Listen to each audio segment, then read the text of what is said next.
Pro Group Management, workers' comp that works for you.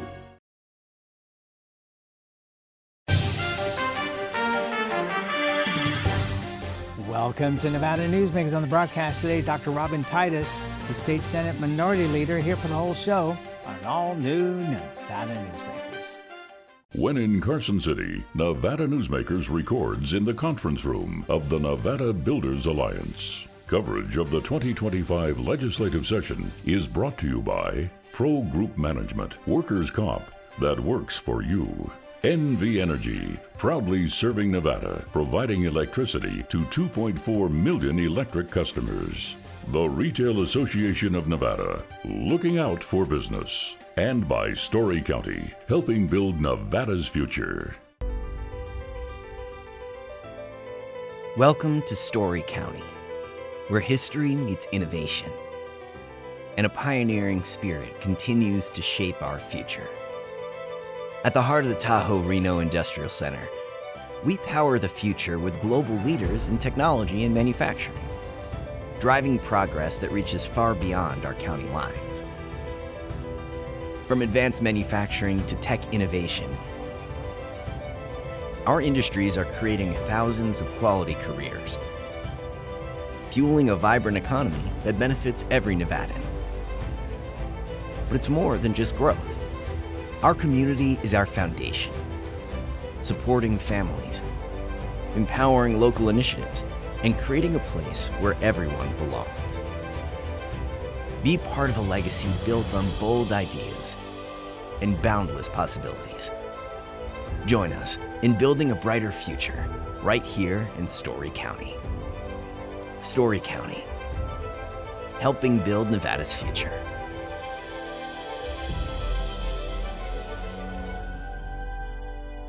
Your good times are at Tamarack Casino during the $150,000 Denim and Diamonds giveaways, with cash and free play drawings every Thursday and Saturday, and $30,000 in grand finale giveaways Saturday, May 31st, including a top prize of $20,000 guaranteed. Your good times are at Tamarack Casino. This is Nevada Newsmakers with host Sam Shad, a no-holds-barred political forum. Now, from the Nevada Newsmakers broadcast headquarters, here is Sam Shad. And back on Nevada Newsmakers, we're delighted to welcome back to the program Dr. Robin Titus. She is the Senate Minority Leader from District 17. Pleasure to have you back on the program. Well, good morning, Sam. A lovely windy day in northern Nevada. Oh my goodness. For anybody driving this particular morning, which is May 12th, the winds were horrendous coming over the pass, but that's okay. We're here safely. Let's start out with what at this point are your priorities? I mean, is it basically, because you're in the minority, is it you and the assembly leader and the governor are a team? I hope so. I think we are. We meet for breakfast once a week, the three of us, and have some really true, honest discussions that with nobody else in the room, we can say things and that aren't public, and so we feel free to say what's on our minds and make sure we are on the same page. We're not going to be on the same page for everything, but I think we're on the same page for Nevada.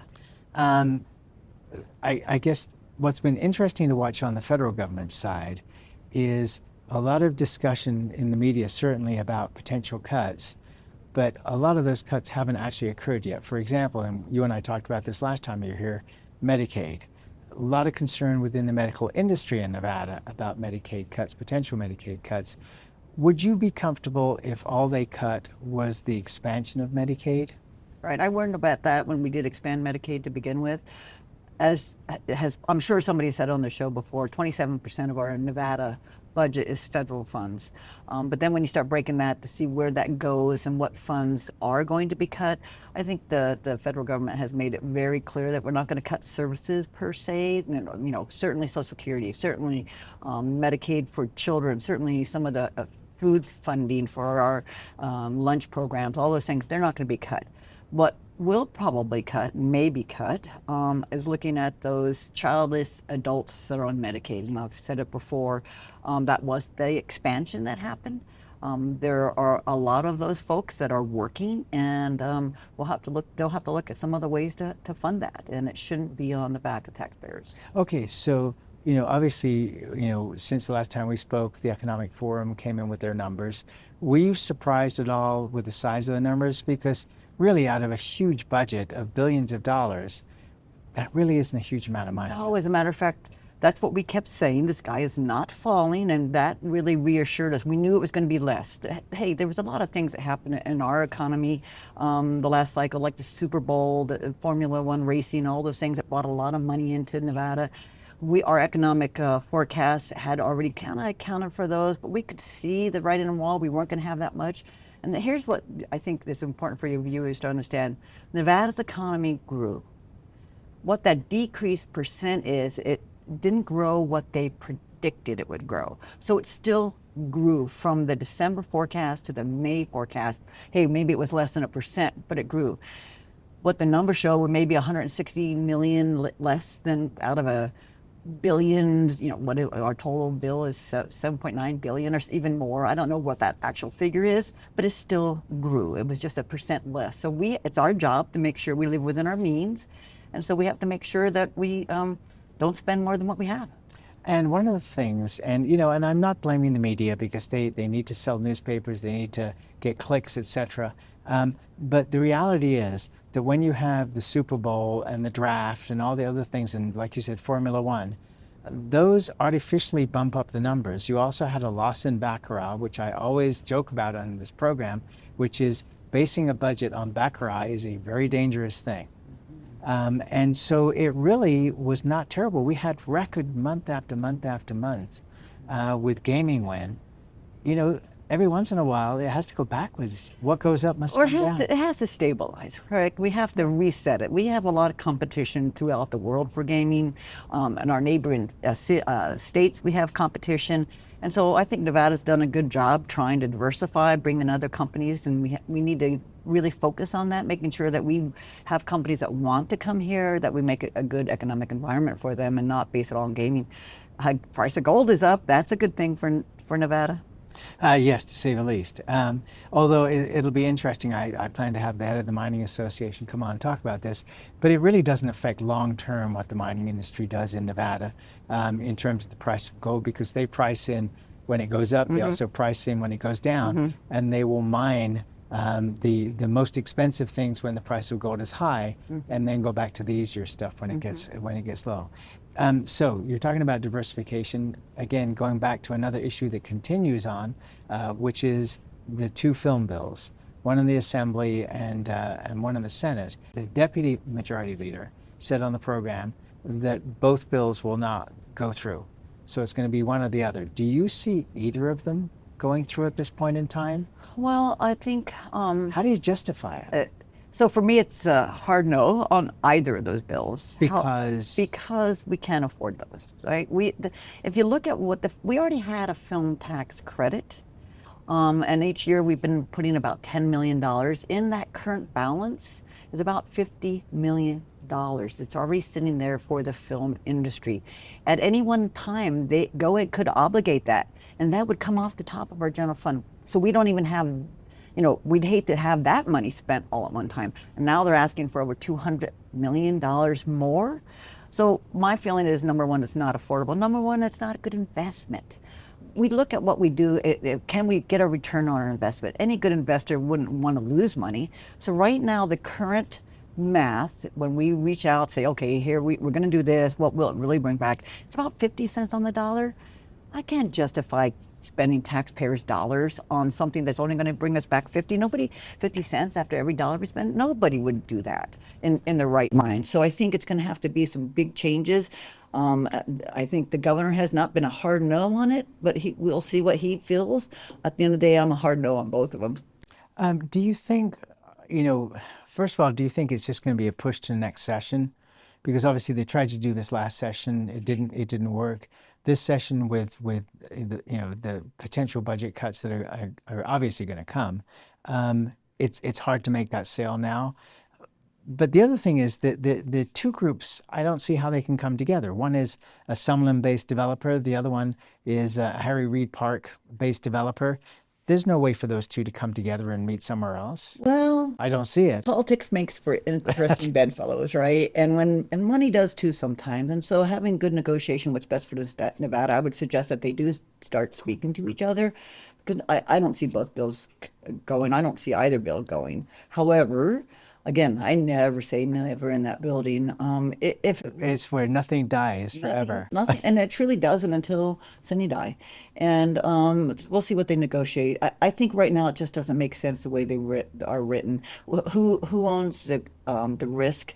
Nevada's taxpayers shouldn't have their whole risk in those kind of things, and nor should Clark County residents or visitors. I mean, I think we really have to look at those numbers. Before anybody will vote for it. I know, again, it makes no sense for me. I can't see how the math would ever work. And so I'm going to be a no on both bills. And hopefully other people feel that way too, and they just don't even get to the governor. Okay, so let me ask you this. When I remember talking to Bob Sater, 30 years ago, when he was head of the chair of Assembly Judiciary, and he said, when you come out and say what your thought is, on a particular issue, he said it ends all the pressure. And at the time, he was talking about the abortion issue, and he was in favor of legalized abortions. But he said that stopped all the lobbyists coming to him because he had made his point clear. Does that stop all the lobbyists coming to you, or do you still get pressure saying... No, they already know very strongly how I feel. And I did the same thing in my first session in 2015 when we were going to, the commerce tax. And when the current governor, Sandoval, at the time, was trying to lobby the Republicans to get for that. And when they first met with me, I said, listen, I'm a hard no on this. You don't have to waste your time on me. And they never came back to lobby him again. So, I mean, I think that's the reality for me. I'm a hard no. And as I use the term, it's not just my line's not in the sand. My line's in the cement. And there's a lot of things out there that I feel really strong about. If it makes sense for Clark County folks, if it makes sense for them on a fiscal note and that they can justify it to their constituents, they're going to do what they need to do. I would never be able to justify it to my constituents. All right, let's take a break. We'll come back more with Dr. Robin Titus. She's the State Senate Minority Leader, and we'll be back after this timeout. Meet Nevada Health Link, Nevada's official health insurance marketplace. Your link to savings, selection, free assistance, and name brand health insurance, where 90% of enrollees lower the cost of their monthly premium. Everyone deserves access to quality health coverage, no matter your income or family size. Visit NevadaHealthLink.com. A few minutes could save you hundreds of dollars per month. Nevada Health Link. Our plans are made for your plans. The Nevada Builders Alliance has been protecting the interests of the construction industry for over 50 years. Our programs save members thousands of dollars every year and allow them to provide much-needed benefits to their employees. Our industry also allows Nevada to grow. If you're thinking about a career in the construction industry, reach out. And if you haven't thought of a career in construction, what are you waiting for? We are the Nevada Builders Alliance. The trucking industry is the most resilient link in the supply chain, moving 95% of our freight in the Silver State. And while essential, the road isn't always smooth. Supply chain disruptions, rising fuel costs, and unrealistic rules and laws that hamper our ability to serve our customers and country. Our prosperity and every sector of the economy, manufacturing, mining, medicine, and food from farm to table, is tied to trucks. There's nothing without trucking. A power line is more than a power line. It's maintaining the bottom line for small businesses. It's keeping the assembly line moving for our workforce. For our brightest minds, it's meeting a deadline. It's on the front line with our heroes. And on the sidelines of the biggest games. It's a direct line to our loved ones. And it's a lifeline for the most vulnerable. There's a lot on the line. This is Nevada Newsmakers. And back on Nevada Newsmakers, we continue our conversation with Dr. Robin Titus. She's the State Senate Minority Leader. One of the things that's concerning is that we've seen a lot of reports, especially in Northern Nevada, about food banks running out of food. And it's not just in Reno Sparks, it's across the state. What are your concerns and what are the obligations of the state government to do something about that? I think it's really important that nobody in Nevada goes hungry. And to that end, I've actually been out to the food bank in Northern Nevada. I've spoken there. I think it's really important that they have access to food. I don't really know. It's a projection that they might run out of food. fresh food would be really nice. I love the whole concept of farm to table, and we want to make sure that those things are accessible. I don't like food waste. I talked to some of the school lunch programs. We look at what's being wasted, and I have some concerns there. But nobody should go hungry in the state of Nevada. We need to make sure that that continues to go forward. We have a wonderful nonprofits that help in that realm, and I haven't seen any data that shelves are empty. Certain products maybe, but nobody should go hungry. Okay, but are there any discussions within the legislature about shoring up any of these programs? Frankly, I have not had any discussions. I have not had. I haven't heard any major alarms being sent out. I think there is monies that we have to do that if indeed there's a real issue for that. So, boy, before I'd say this again, the sky is falling, I'd have to really be sure that the shelves are empty. There's been discussion about tapping into the rainy day fund to make up for the shortfalls. I'm figuring that you're probably a big no on that. Well, I don't think we have to do that. We have an incredible large amount of money in our rainy day fund, as well as our education stabilization fund. And there's a rainy day fund for a while. If we have a $160 million budget shortfall, which is pretty much, we've already found a lot of other places to make this up. So about $160 million. We wouldn't have to tap a rainy day fund. All we would have to do is not put any more money, because we're almost at the ceiling. We have it's very specific, but a very convoluted kind of math on how we figure what we put in the rainy day fund. A certain percent of what we spend, and then we have to have some left over, but we can only have so much. We are already almost at the ceiling of what we can put into our rainy day fund. All we do is not make that transfer this time. That will cover our budget. Really? Yes. Do you know what the dollar amount is? Well, it's probably about 20 million.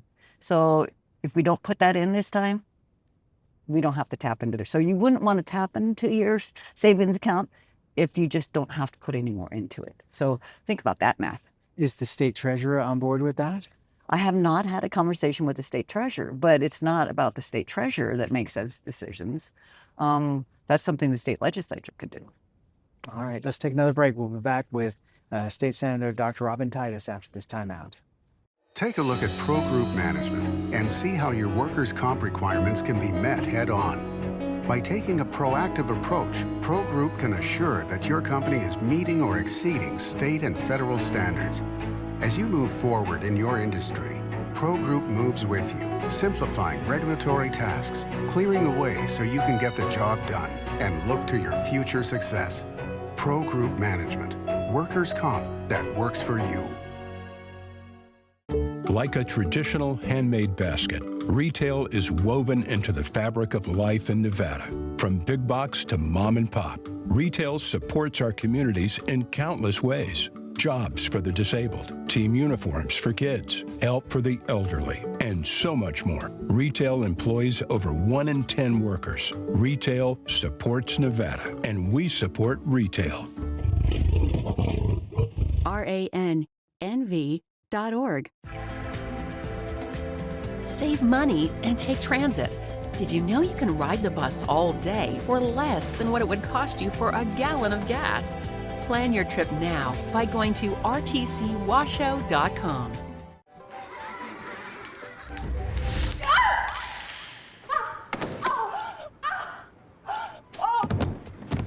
It happens. And when it does, there's UMC Quick Care.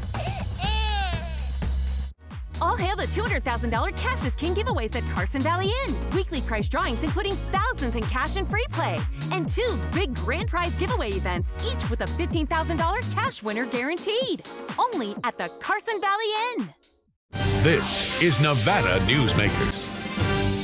And back on Nevada Newsmakers, we continue our conversation with Dr. Robin Titus. She's the State Senate Minority Leader.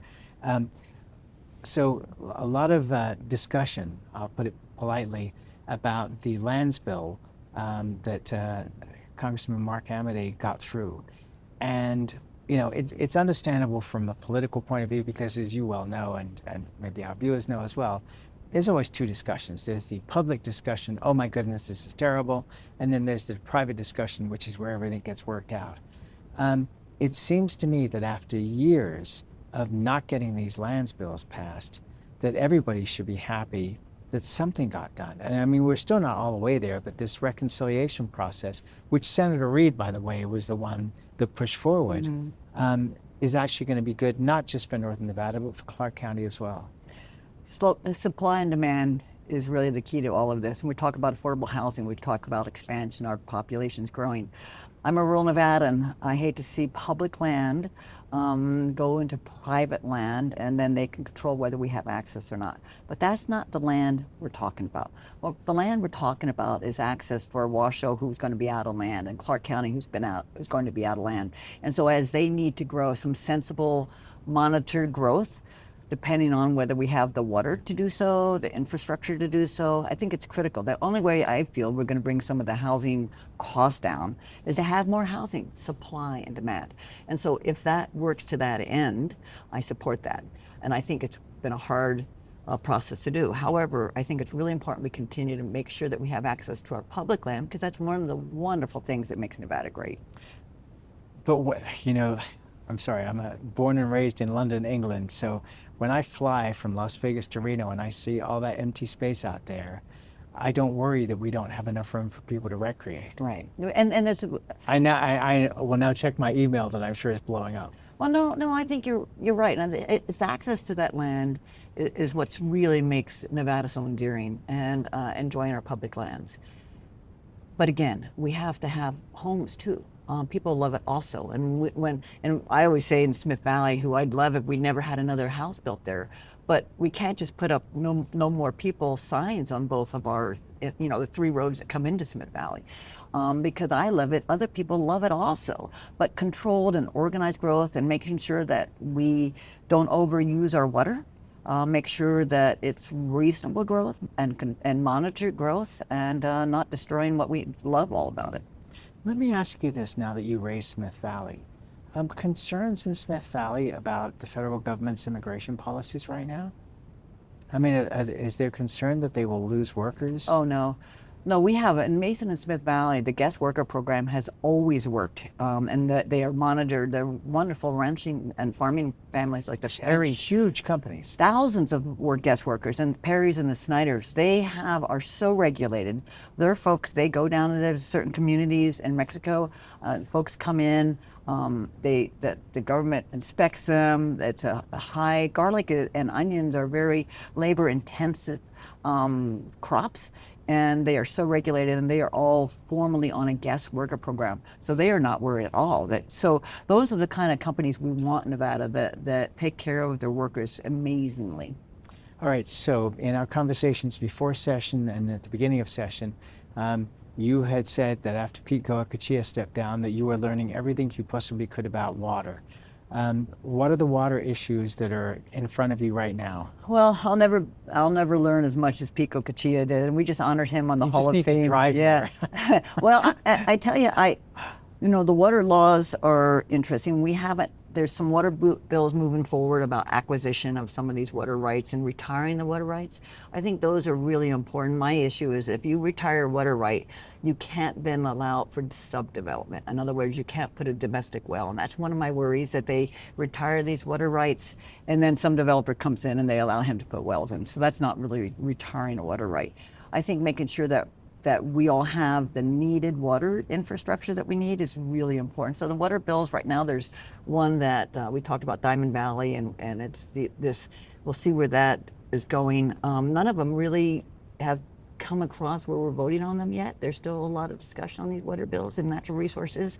One of my frustrations in natural resources is always some of the freshman legislators, the majority that sit at our chairs, and they have a long learning curve to understand what the whole water issue is, like what a water district is. I had a bill one session, and I thought I was doing a great job with the bill and moving forward about a conservation district or water district, and at an irrigation district. At the end of at the hearing, one of the committee members asked what's an irrigation district? And I went, oh my goodness, there's a lot of education that has to happen. So right now, I think the bills are looking at retirement of water rights, making sure they're secure. I don't see any thing right now in front of my, that I'm aware of that's going to be a real danger to what I do, which is represent the farmers in rural Nevada. I think the Southern Nevada Water Authority is working hard to make sure that they have enough water for development. One of the frustrating things for me is they tell everybody to take the grass out. And now they want everybody to plant shade trees because now it's getting hot. I mean, some of this common sense, let's stop being silly about this stuff. Let's really see the overall picture of what's happening with this increasing heat. They want solar panels everywhere. Then they put these black things on top of a roof, and then it gets hotter on these roofs. It's like, let's have some sensible planning, and water would be one of the central components to that. Yes, it's fascinating. The Southern Nevada Water Authority, even though the pipeline in quotes is dead from eastern Nevada down to southern Nevada, and yet the Southern Nevada Water Authority still owns all those ranches and are very good ranchers.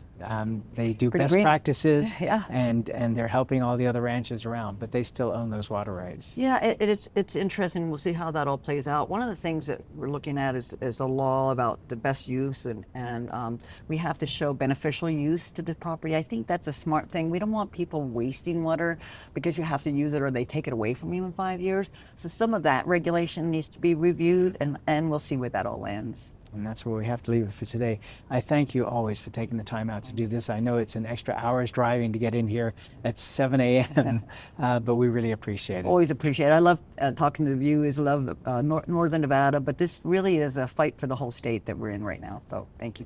Thank you, Senator. And we'll be right back.